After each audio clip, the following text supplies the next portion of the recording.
It's time for Wise Money with Korhorn Financial Group with certified financial planners Kevin Korhorn, Mike Bernard, and Josh Gregory. Welcome to another episode of the Wise Money Show with Korhorn Financial Group, where every week we're helping you take your next wise step in your financial life. Thanks for being here, friends. My name is Mike Bernard. I am your host. I'm also one of the certified financial planners right here at Korhorn Financial Group. Across from me in the KFG studios, my business partner and friend, Kevin Korhorn. Between us, special guest, realtor Diane Bennett. Yes. And you claim him as your friend? That's right. Most days. Diane, that's okay. A thorn between two roses. Okay, will record low mortgage rates continue to keep the housing market strong, or will a second wave of corona cases cool it off? We welcome back to the show realtor and special friend of ours, Diane Bennett, to help you make great housing decisions in the midst of these big questions. That's right. If you have any questions, we'd love to hear from you. You can participate in every show. You can do so a few different ways. Call or text 574-222-2000. That's 574-222-2000. You can find us online, submit questions right there, wisemoneyshow.com. And then all over social media, that's where we get a lot of questions on the YouTube channel, get a lot of them there. So Facebook, YouTube, Twitter, wherever you're at, we're there too. Just search the Wise Money Show. Follow us there, submit questions there as well. Diane, we are grateful that you're joining us on the show today. You're always such a great guest. It's fun to connect with you, and it seems like the world's a little bit different right now than last time we talked in the studio. It's a little different it's been a while since I've been here. So yeah. It's very different and certainly very different. Glad you're 6 feet away. That's right. Very different in your industry. You've been through a lot, and yet we were talking even before we started recording just about some of the paradox here that we find ourselves in.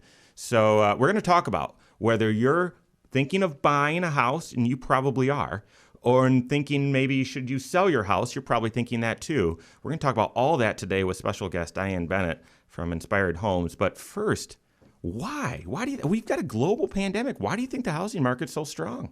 It's really crazy. So there's a couple of things I was telling you before we were on air, that typically in Michiana, July is the slowest of the 12 months that we have. Not that it's a slow month. We sell all 12 months, but of the 12, it's typically the slowest. And this has been the craziest month, certainly in 2020, and the craziest July I've ever had in 15 years. And we're also typically slow in an election year, because of the uncertainty of, who's going to make, in the office, and, how's that going to affect my financial life? So maybe I'll just wait until after the election before I make any kind of financial decision. So that's kind of weird. The low interest rates certainly is helping, keeping it going. Are you talking to buyers and sellers about interest rates, or is that sort of maybe just an undercurrent providing a fertile soil here? Yeah, it's just providing fertile soil. We don't actually end up talking to them about it. They just know that it's a good time to buy. They're just hearing that. And we're seeing some things like, city folks maybe that have been working home virtually, and they're going, I want to move out of the high rise from the city and buy something in more, spread apart area like ours. Yeah. Because I can work from home and I can still do my Chicago job from Michiana. So we're seeing some that are moving over here, keeping the house or apartment or whatever it is that they have in the city, and they're having a second residence here. I mean, we're seeing some of that. It's kind of crazy. So, the other thing you're seeing, there's some sellers that are reluctant to sell because they're like, I don't want to have, people come through my house, so there's some that are fearful. Did you get more of that earlier in the year? I remember, and we didn't chat. We were both running around with our hair on fire. But I mean, during March and April, well, let's talk about what happened in Indiana versus Michigan in March and April. The real estate was still able to function in Indiana a little bit. Right. So Michigan was total lockdown. And I mean, we were not in Michigan even allowed to go to the house and take photos. The seller could take their photos and send them to us digitally. We could put someone on market. And then if they wanted to do a virtual tour to a buyer, they could do a virtual tour, but we were not allowed to go to their home and virtually tour a client. In Indiana, the law was different, and it was, if there's a financial or medical or some other kind of emergency and they have to move now, then fine, you guys can keep going forward with your job. You're a bit essential. If it's not essential right now, then no, you're not supposed to. And so we could even take people in person, even during the tightest shutdown that we had in March, April. And we could take them in person if it was an emergency. We did a whole lot more of the virtual tours, FaceTime somebody through a house and all of that, which is great because like I've been doing video tours for years, Right. But it's different when you're actually taking them through on your phone and you're, oh, well, what is that up in the corner? And you can take it close and let them see it closer. That's different than just them watching a video online. It is their personal tour and you're there with them and they trust you and, and they have to trust you really because, some of them were doing it from across the country and things like that. So a lot of things have changed. So I'm wondering the surge in July, where you say July is normally a kind of a quieter time. What do you think that is due to? Is that due to pent up demand where there was a couple of months of things not really happening and now it's breaking loose? yes. Okay. Absolutely, 1,000%. Because like typically our hot market starts by at least March 1st. We're selling things January and February in Michiana. People are like, oh, the market starts March or April. No, it doesn't. It really starts in January and it heats up by March 1st. If you're not listing till April 1st, you've kind of typically missed the hot time. You've said that before, Diane, and that is such a benefit to you Wise Money fans out there because that's not conventional thinking.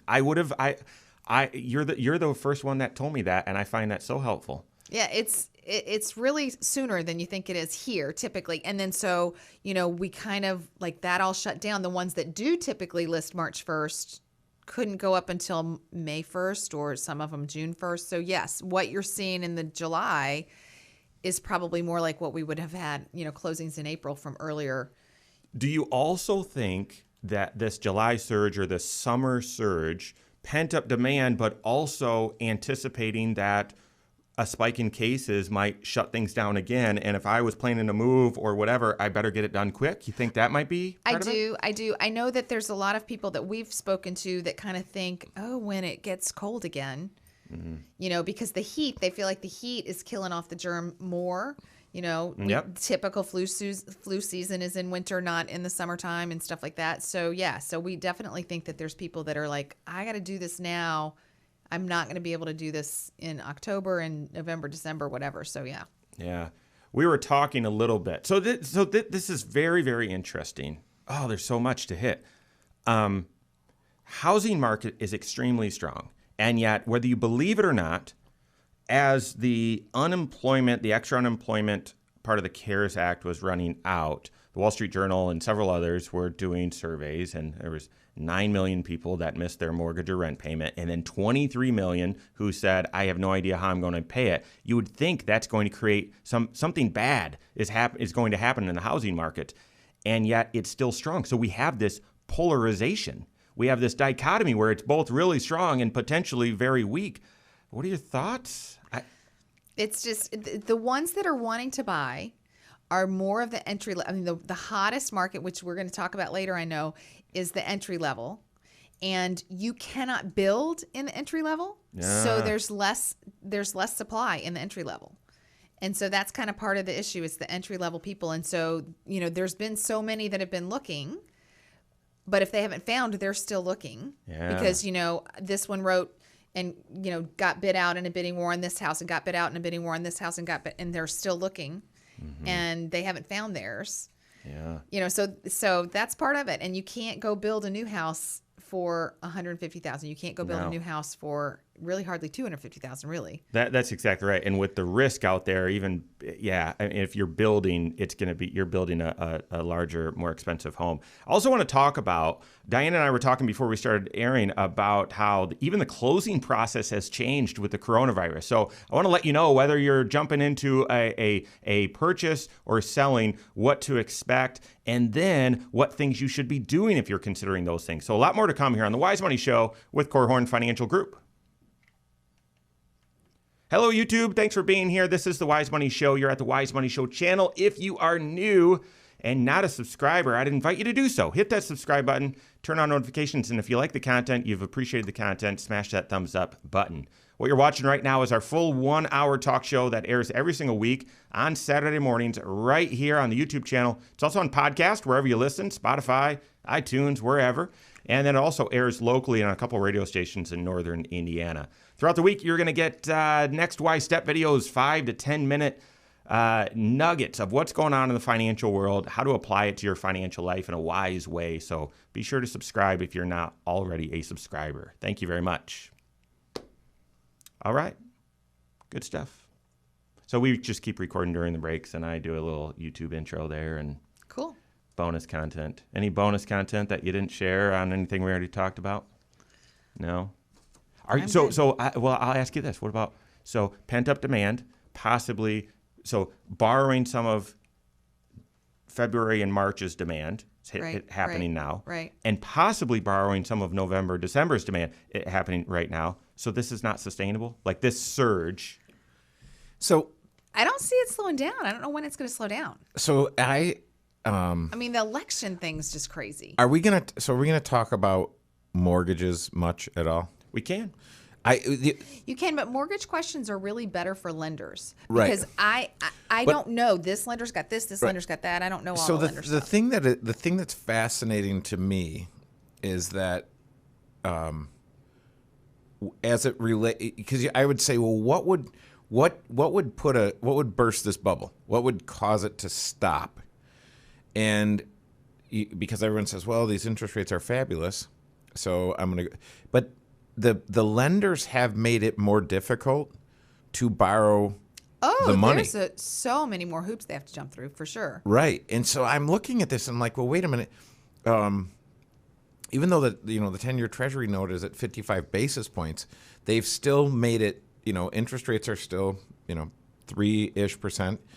And they've made it even more difficult. And I've even talked to some clients who have mortgages at big banks that the big bank won't refinance them. I mean, this is some crazy.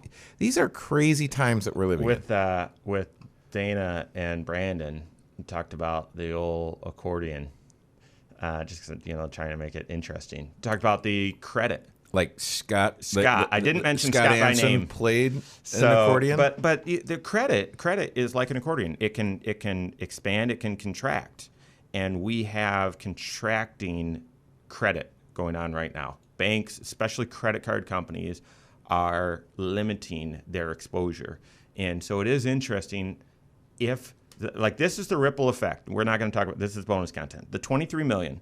Or 30 million or 15 million or whatever it is that can't pay their rent, therefore the landlord's in trouble, or can't pay their mortgage, therefore the bank's in trouble. It will ultimately could impact the financial institutions. And once it gets there, it's almost like once the coronavirus hit the West Coast, boom, it's going to spread throughout the U.S.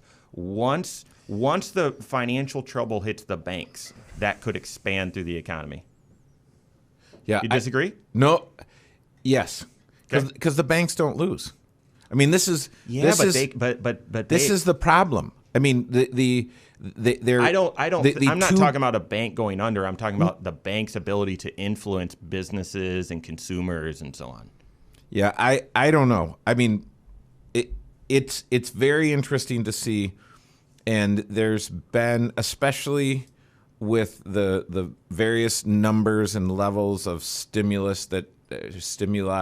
that have been pumped out here. People are it affects the psyche, and it makes me say, hey, I'm not responsible. And I think, well, the government is therefore responsible. Well, the government's only responsible to the extent that it can either print money, which a fiat currency isn't going to help any of us, or it can hold a gun to your head and take money from you and give it to me. So none of this is good. None, and so you look at this and you're like, well, it feels like this cosmic game of musical chairs, and at some point the music's going to stop and no one's going to have a seat. No, but I'm an optimist. Don't sound like it. You are an optimist. All right, we gotta roll. Let's talk a little bit more about. I stopped saying I'm positive because that doesn't go over well these days. Let's add a little bit more context here. You can talk about anything with mortgage rates or anything. Hey, at some point in time, are we going to talk about, Diane, what you guys are doing in Michigan? What do you mean? What are we doing in Michigan? I mean, is there anything? Was there? Why was I thinking there's something new and exciting? Michigan's back open, and But we can sell real estate. no, but in you Michigan. like inspired. Yeah. Is there any? No, they've been doing Michigan. We've been doing Michigan since 2017. We opened 3 Inspired years. Homes Michigan, and prior to that, we were Remax Elite Group. Yeah. So why was I thinking that there's something that's recently within the last? No. Well, then at least say something about their cool location on 23. Just say just up the street from the unfinished building, and everyone will know. All right. And then we'll get into buying and that process there. So second segment. The housing market in many areas has just stayed really, really hot. Will the rise in cases put a damper on that? And how's the coronavirus even it changed closing and the whole process to begin with? I mean, we're going to talk about that right now. This is the Wise Money Show with Korhorn Financial Group. Thanks for being here. My name's Mike Bernard. Here with me in the KFG studios, Kevin Korhorn, and special guest, realtor with Inspired Homes, Diane Bennett, our friend. She's joining us today talking about the housing market. If you've missed anything, every episode of the Wise Money Show is on the YouTube channel, as well as a whole bunch of other stuff. So go to YouTube, search the Wise Money Show, and just do me a favor, subscribe to it, and leave comments, thumbs up, all that sort of stuff. You can catch everything right there on the YouTube channel. Just search the Wise Money Show. Okay, so before we get into if you're going to buy, I definitely want to talk to you buyers out there. What should you expect in a closing with the coronavirus? I mean, do you do it all virtually from in your pajamas, or Yeah, do you? I mean, it's going to change 5 minutes from now. So, I mean, I can tell you what's going on now. Yeah. So, like when it first shut down, some title companies went to curbside closings. And so you would pull up in your car, call them on the phone, tell them you were there. They would have somebody deliver in a mask, deliver your papers, and you could talk to them on the phone while you signed your papers in the car. So that's some title companies. The title companies that I preferred were doing it in the closing room like they used to. They would have an iPad on the table, and the closer would be in the building, but just down the hall. So like if they had to have a different page, yep, you're right, that needs to be changed. We'll send you another one. There was a table outside the door with a little tray in it, and they would come and reprint. Okay, now there's the new page outside, so go get that outside your door. And so that's what it was like. And the agents who by law are supposed to attend closings, we are supposed to go and go with our clients to make sure that they're not confused about the paperwork. We were asked to go only virtually with FaceTime or phone. And so, but now, like just yesterday, I went to a closing and the closer was back in the room with us. We were all in masks, but she was back in the room with us, and I was back in the room as well. Don't know if it's going to change again tomorrow. I mean, so just don't blink. And then you already mentioned one of the things I have often said that Diane is such a people person. She could sell your house standing in line at Starbucks because she's just talking to people and loves to connect. And you've talked about this before. I'm a green board. Yeah, so she just loves to connect people to houses. And so, gosh, if you're looking for a realtor, don't even hesitate to reach out to Diane. But one of the things that we were talking about is virtual tours. Do you think there's more? I mean, you were on the cutting edge of this. I remember talking to you about doing video stuff years ago. Yeah. So we did the video tours just to put those on virtual land, on Facebook and YouTube and stuff like that. We were doing that for years. But it's different when you're FaceTiming with the buyer because they're seeing the tour, they're seeing the house with you at the time. Oh, wait, there's a stain over there. Can you take me closer to that? That's different. You're not going to catch that in a video tour. So another new tool that we have are these 360 video tours. The camera company comes in and I don't even know what all they do, but when you go watch it online, you can walk through the house and you can zoom in through the house. And that's even without your agent. The only thing is when you do a FaceTime with your agent, you've got their input. Okay, have you ever seen anything like this before? Have you not? Whereas if you're just doing one of those walkthroughs where you blow up and you walk through this room and you can, the tool thing, the 3D tool has measurements. You can measure your furniture. Oh my goodness. And see if your furniture is going to fit in that room. So this is where That's amazing. you look It's back really at crazy. some of the most unbelievable innovation came during the Great Depression. And I wonder, for realtors, and Diane, for someone like you who's so busy, has a full team, which again, I will promote Inspired Homes because you work as a team. If you can leverage that and you have a buyer who says, hey, I'm interested in this house, you say, well, here's a link, check this out. And if you like what you see, then we'll go see it. Might be able to weed out and help you leverage your time and your team's time. It does help. And I mean, like, they want to know if they're going to like the neighborhood or not. So we just even talk about like Google Walk, go to Google Maps and walk the neighborhood, because you can't see that when you're looking at just the house. You want to see the neighborhood too. So, do that if you can. Take the time to drive by. But we're going to talk about how quickly houses go right now. So some of that you don't have time for. Yeah, that's got to be an issue, isn't it? Because if you say, well, go and check out these 3 houses, and it takes me 5 days to get that done, 2 of them are already sold. Correct. Well, you might have lost all 5 of them. I mean, really, it just depends. And so, like, I had a tour this week with a young buyer who feels like she's under so much pressure to buy, and she's scared to buy that fast, and she needs to be able to take the time. And I said, so then what you need to do is see several, go for weeks, and go slowly and take your time, and know that all you're doing is gathering homework to get used to what is it that I like, so that when you get ready, then you can move fast when you're more emotionally ready. So you don't have to, because there's new houses getting listed every day. I mean, we're listing them as fast as we can get them. We're asking for listings. If any of the viewers are thinking about selling, we want listings.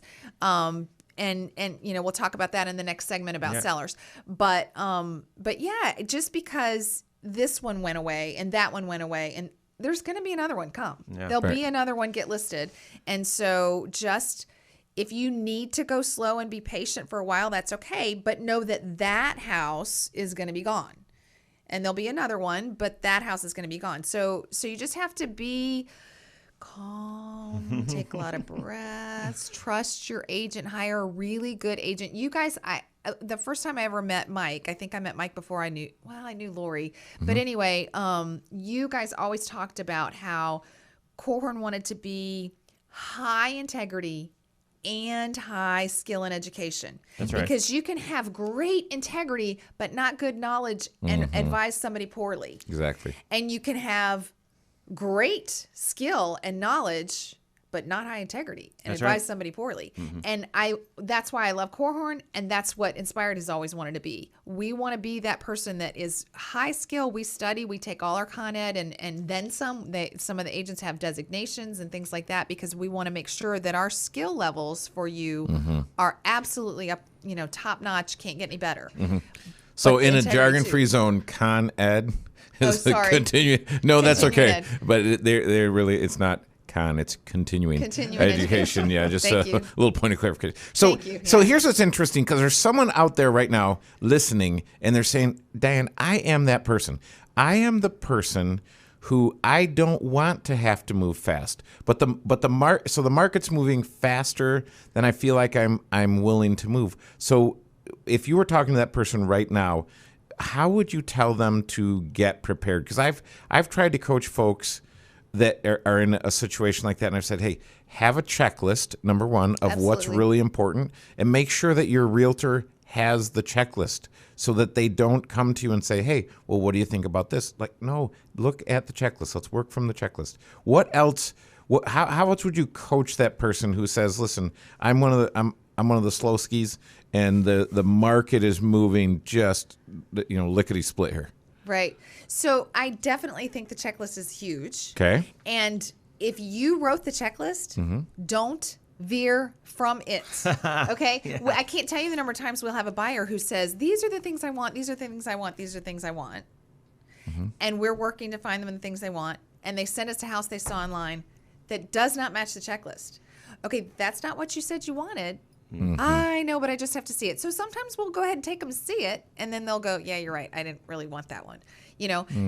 So we want to be there for you, and take you and walk you through the process. We want to be all about you. That's a big tagline for us, is to be all about you and whatever it is that you need. But if you're giving us your checklist, then you want to follow it too. Well, there's a lot more in a seller's market. buyers need to be really prepared. And Diane, you already mentioned it. You need to have a great agent who's on your team. We've got a few other things we need to communicate to you buyers out there. And then we're going to talk about sellers as well. In a seller's market, what's the right approach? We're going to talk about that and more coming up here on the Wise Money Show with Korhorn Financial Group. All right, there's still a lot that we want to hit with. Yeah, you're with going buyers. like 9:17 and 9:19 instead of 9:15. Phil's Is job. that okay? Phil He just goes squeezes like, it in, compresses. okay, so You're going to sound like a different. we're gonna ask what show. Hey, so Diane, this is bonus content. We try to not stretch it out too long, but so do you like to watch House Hunters?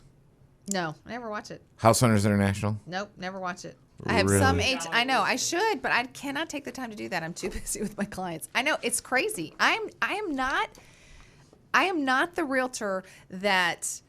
Oh, I've always wanted to sell houses. It was my husband's idea for me to sell real estate, and I'm like, you want me to what? Why would I sell real estate? I don't really care about houses. I care about people. I love connecting them with whatever it is that they love. So no, I don't watch. But some of my agents do. There you go. Plug for Scott. If you're looking for career advice, Scott Bennett. Scott Bennett's your guy. Have coffee with Who Scott. is actually in license school. There we go. There you go. So yeah. So did you tell him, hey, Scott, I see a future in real estate for you? Well, why are we bringing up House Hunters? Yeah. I don't know. I was just thinking about this because you talk about so Lori loves to watch House Hunters. Okay. And it is. So we're looking for agents if she wants to come sell. So, Yeah, there you go. Look at this. Not kidding.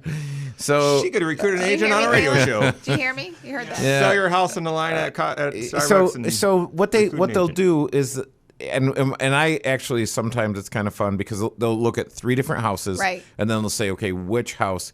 And before they actually do it, this is how they keep you waiting till the end, watching 17 minutes of commercials in a half-hour show, is they don't reveal which house they picked until the end. So when Lori and I will watch this together sometimes, when we can be fast forwarding through commercials. And we'll guess, okay, which one do you think they picked? I think that is the appeal of House Hunters, is the guessing. Yeah, that is it. That's the appeal to What me. do you think? So What do you do, think? so do you ever? Yeah. So do you ever internally play that game? You're working with some buyers totally. and you think, okay, I think they're going to pick number 1. Like when you took out. So we're not going to have time because the show's too condensed. But Diane, Cindy is 8.5 months pregnant. We sold our house. Diane we said we got to buy a house tonight. And we saw probably 6 or 7 houses, and we ended up making an offer on the very first one. So when you're doing those little tours, do you think, oh no, this is the Okay, one? so last night I was with clients who were like, yeah, the ones that I showed you, because they also looked at some things with Ashley before Ashley went on vacation. They're her clients, and I was covering for her. And so well, I guess this one can, this one's okay. I'm like, I don't want to like discourage you. If this is the house you want, I don't want to discourage you. But I'm looking for sparkle, and you don't have it. I think we're not done looking. You've got to keep looking. I gave them that draw the circle book so they could draw the circle, because I'm like, you're not ready to buy this one. This one's really nice. It did not have a dishwasher. You can add a dishwasher. Everything else about it was pretty great. And the price was right. And it was, no updates needed, which is what the biggest thing. Buyers don't want to do any updates. Sellers don't want to do any updates to sell. We're talking about that next. Right. But yeah, so I'm looking for sparkle. Yeah. I'm looking for sparkle. And so for me, it's not necessarily which one are they going to get. It's I want to steer them to the one they sparkled over. Yeah. I mean, I really do. You sparkled here, and I think that's a crazy word, but there's just signs that it was the right one. And if they feel torn and they can't find it, I love to have them make a spreadsheet and go, okay, I can't decide between this one or 3 or whatever. So write down what you loved and hated about this one, loved and hated about this one. Sometimes one doesn't look as good on paper, but they're drawn to it. Mm-hmm. And I'm like, you have to go to the one you're drawn to. Don't go to the one that looks better on paper. Go to the one you're drawn to. So we're going to start the third segment. We're right on, Dude, I think the second segment. I So think you have to ask. Can you start by asking Diane if she watches House Hunters? Because that to me is interesting, but you don't have to. So I think we're going to be hustling to get everything in. Yeah, and I got another appointment after you guys. Let's go. Okay, so We we're going to started talk. later than We're going expected. to talk a little more about buyers, then we'll pivot to sellers at some point. We got 2 more segments. So Okay.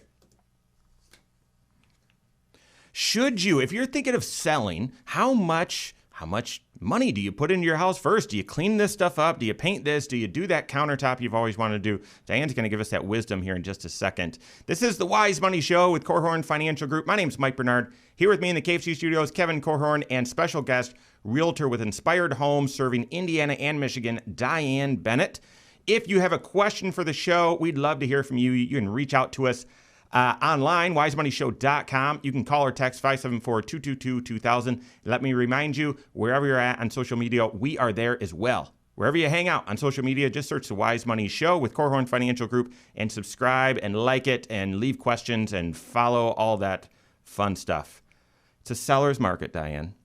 So when you're talking to a buyer, and a buyer sparkles, we talked about that. That's a little bonus content. If you're listening on the airwaves, go to YouTube, check it out. Buyer sparkles. In a seller's market, do you say you got to come in strong here? Your offer better be at 100%, full ask. Does it higher? Really? Oh, yeah. I mean, it depends on, like you asked me before about what price points are flying and stuff like that. You know, so if you're looking from $75,000 to $250,000, those are the ones that are flying.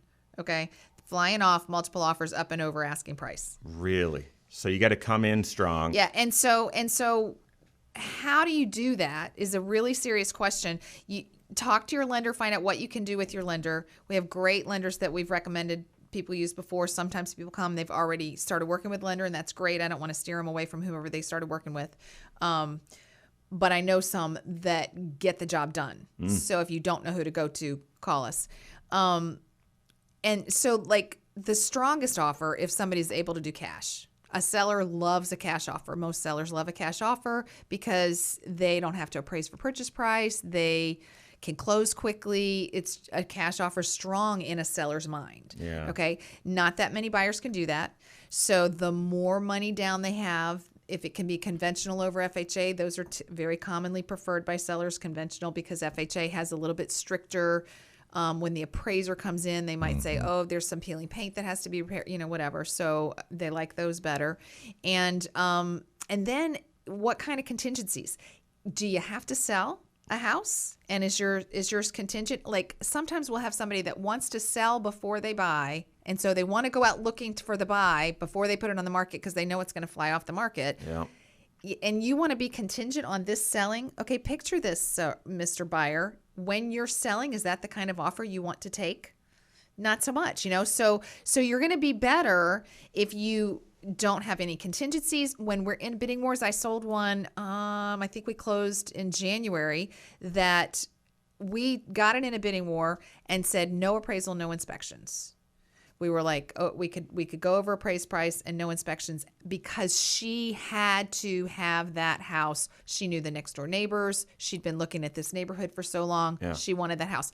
And we had repairs after the fact, $7,000 worth of something that was wrong, which is a lot of money. Yeah. She fortunately was blessed to have the money to be able to take care of that. But she's still where she wanted to be. So somebody's like, why would you advise somebody to do no repairs, no inspections? If you can't afford that, I would not recommend that. Sure. For this particular woman, she needed to be where some people could care for her. She had, friends that could look after her and help her navigate anything that might come up in life. And so for her, that was good advice. So it depends on the person. I'm not going to advise that for everybody. But a stronger offer is going to have, a good agent's going to be able to tell you what your stronger offer is, period. Speaking of good agents, so are houses hitting the market before they hit Zillow? Like, by the time Kevin was talking earlier, do you have to make a decision really, really quickly, so fast that, by the time it's on Zillow, it might already be sold? Well, so first of all, realtors that belong to the multiple listing service, we have an agreement with one another to cooperate with one another. So we are required to cooperate with one another. So if we have a seller that wants to sell off market, they have to sign something that says, and quite frankly, I can probably get you more money if we go on market. If we go on market and you don't sell before you get to market, I'm probably going to be able to get you a bidding war and you're probably going to do better. Okay. But you do have a few sellers that are afraid to have a whole bunch of people walking through because of COVID, or whatever. I had one listing this summer that the neighbors all knew they were moving, and it's a really hot neighborhood that sells pretty quickly, and they had people calling them before we were on market because we listed, but we weren't on market while they were fixing things up to sell well. Okay. And so they were like, you know what? Yeah, we're going to let people look at it. As soon as we get these things finished, we'll let people look on an off market. And so sure enough, we took an offer off market and we're like, you're off market. You better make that pretty strong because if we go on market, they can probably get a bidding war and better be like no repairs and things like that. And so they wanted to go ahead and do that because they're like, yeah, let's get it done. One seller that we had that took an off market offer, it was all about not wanting COVID people coming through the house. Wow. But if a seller wants to do that, there's a document that came down from National Association of Realtors, NAR, that's they have to sign and says, I realize that I'm missing out on thousands of viewers and thousands of agents and whatever, and I understand this, and that's what I want to do. Because they don't want some agent with low integrity trying to, hey, I've got my own buyer, I want to double dip this deal. Right. So they're trying to make sure that the agents are really cooperating. So that's why they require that we have the seller sign this.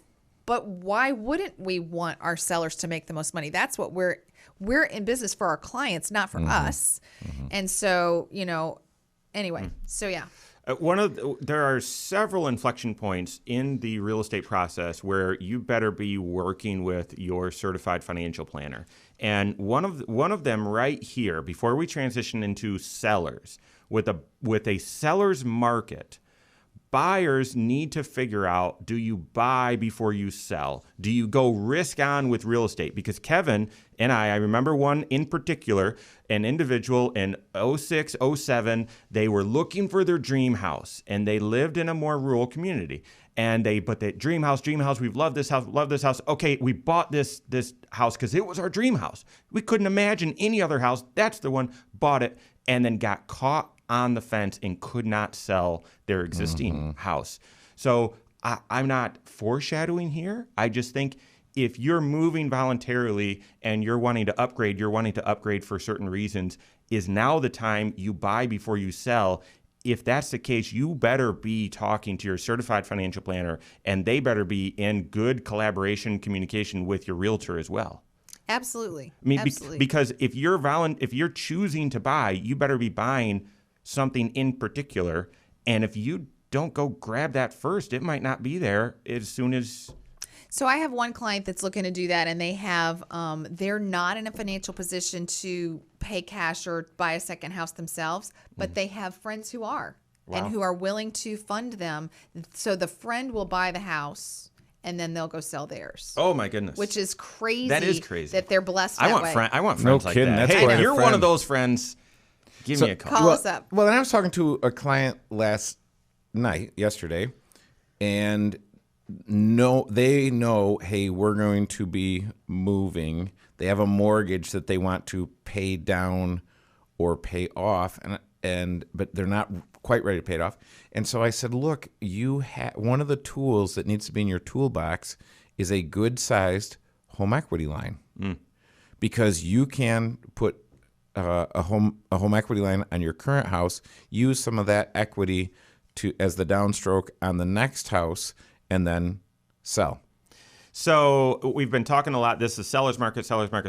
We've first started with buyers. Well, we're going to talk about sellers, and in particular, how much updating do you need to do, even in a seller's market, to sell the house? And Diane and I, coincidentally, live in the same neighborhood, and I can think of a couple examples. We're going to talk about that to help you sellers next, coming up on the Wise Money Show with Korhorn Financial Group. Nailed it that time, right on 9:15. Very good. You laid out the challenge, so I needed to show you I could do it. I had to put it in the ether. Yeah, that's right, and it made its way. Okay, so last segment here, 13 minutes, and we'll tackle everything from selling to more. Kevin, if you want to talk about interest rates, we got 13 minutes. Let's definitely talk to sellers, and I think the time's going to go by fast. If we get to it, one of the things we didn't get to on buyers was repair negotiations. There was one question you had asked. Well, let's get to it because it definitely Repair negotiations is quite a thing right now. Okay. I mean, it's really interesting because of the pent-up demand. I have to buy this. And then they do the inspections and then the repairs scare them and they want to back out. You made an offer on a house you thought you wanted. This is the one you wanted. In Indiana, you have to give the seller an opportunity to make those repairs. In Michigan, you can just walk away. In Indiana, you have to give the seller an opportunity to repair them. Well, that's interesting. I think that'd be worthy of Absolutely. Airtime. Well, actually, let's use that as the segue because the repair also goes in line into with the updates. improvements. Yeah. Ooh, that's so good. That's so good. All right. If you're selling your house, how much updating do you do? If you're buying a house and you've found a repair that's needed during the inspection, how much leverage do you have to negotiate? Oh my goodness, good stuff. We're talking about it right now. This is the Wise Money Show with Korhorn Financial Group. Thanks for being here. My name's Mike Bernard. With me in the KFG studios, Kevin Korhorn, and our special guest today, real estate expert from Inspired Homes, serving Indiana and Michigan, our own very own Diane Bennett. We're so glad to have you here, and I'm pumped up because of what you just shared. We're going to transition to sellers right now.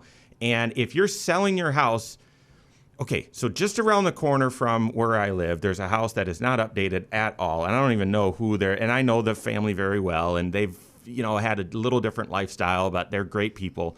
They haven't updated the house, and the house is just sitting and sitting and sitting. Even and the sitting. landscape. It's just terrible. In my opinion, sorry, no offense.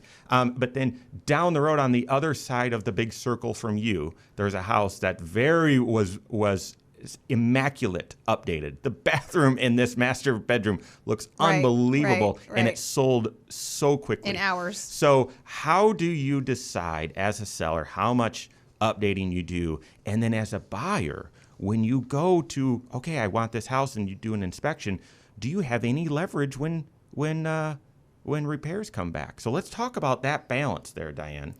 So let's do the buyers first. Okay. So when a buyer's already made an offer on a home and they have done their inspection process and they bought it in a bidding war and they were crazy about it. This is the one because they just had to move fast or whatever. And then sometimes the repairs scare them off.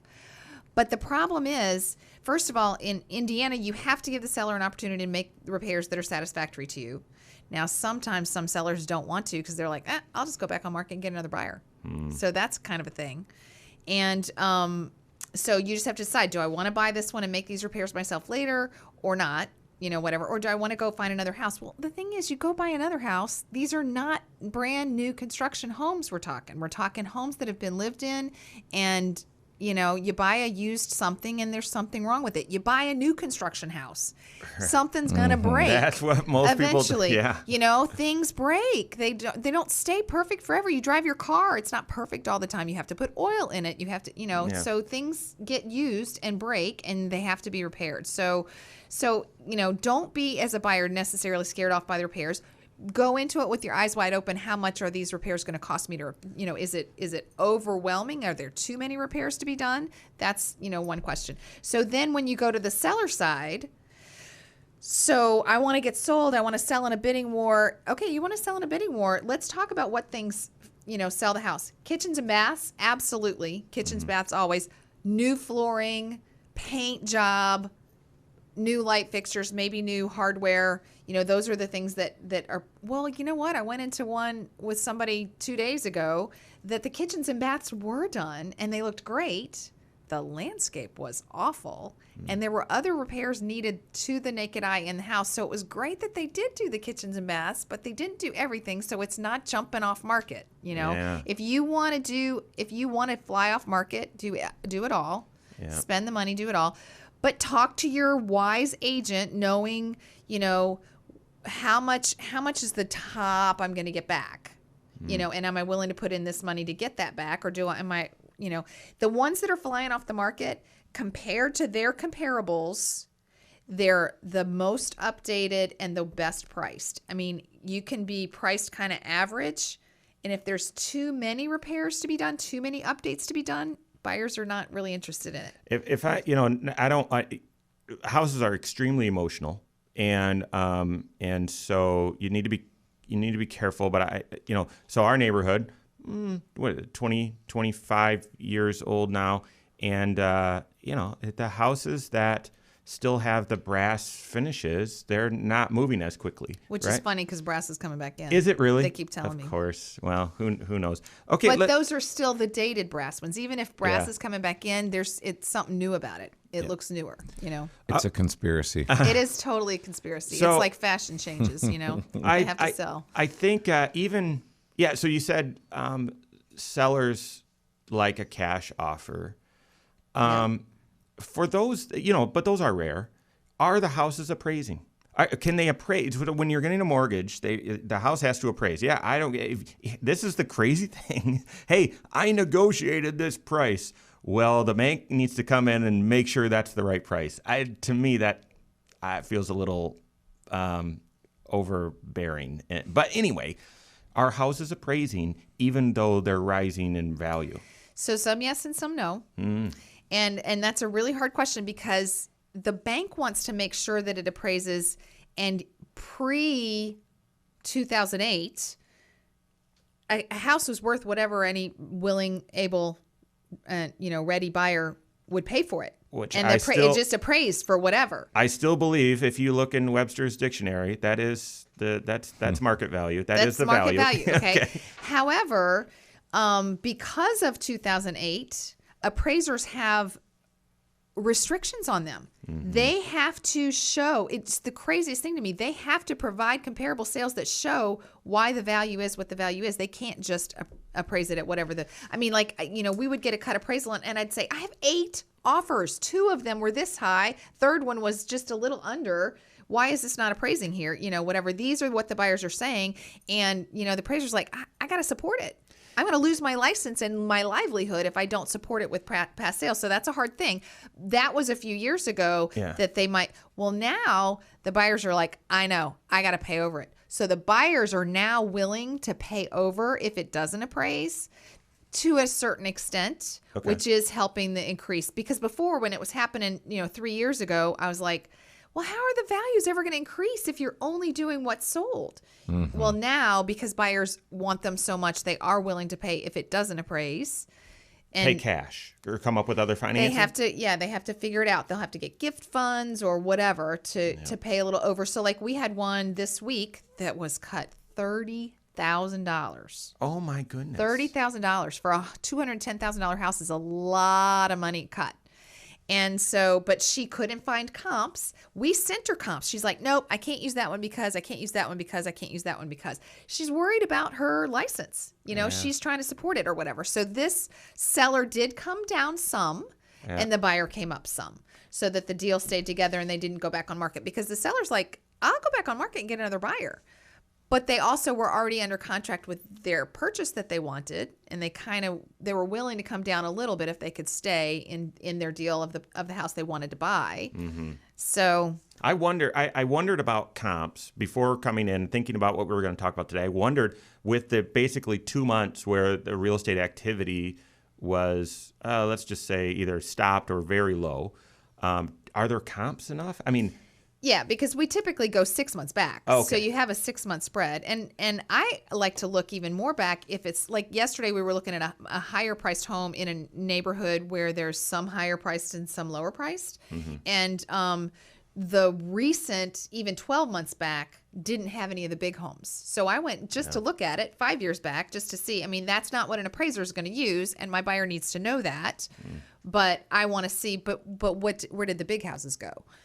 So how does this compare to the big houses? Yes, it needs to compare in the area itself. And then also I didn't go back out wider, but an appraiser, when it's, that kind of neighborhood, an appraiser can go out wider. I didn't go there yet because we just were looking at, we haven't written an offer. So. Got it. So also with when you're selling, one of the questions is, well, how long should I expect we all, again, houses are emotional. And so if you've known that, I've got to do some things, the house isn't perfect, I probably need some repairs, but then you're ready to list. We talked a little bit about, well, if you might want to move later this year, you're might try and do it now before there's a second wave or whatever. If the house isn't in pristine condition and you list, how long should people expect to be on market? I know that's a broad question, but can you answer? Right. So if you listen to your agent and you priced where your agent recommended you price for the condition in which you find yourself, and you didn't want to improve any more than that, you should be off in at least a couple of weeks. I mean, really, because when you're really priced right and staged right and updated correctly, you're not lasting 3 days. Wow. You know, in like maybe 75,000 to like 250. Okay. Over a little higher than that, you know, to 325, a little higher than that to 500, a little higher than, you know, there's kind of brackets of where, you know, the market goes, because the higher they can go build.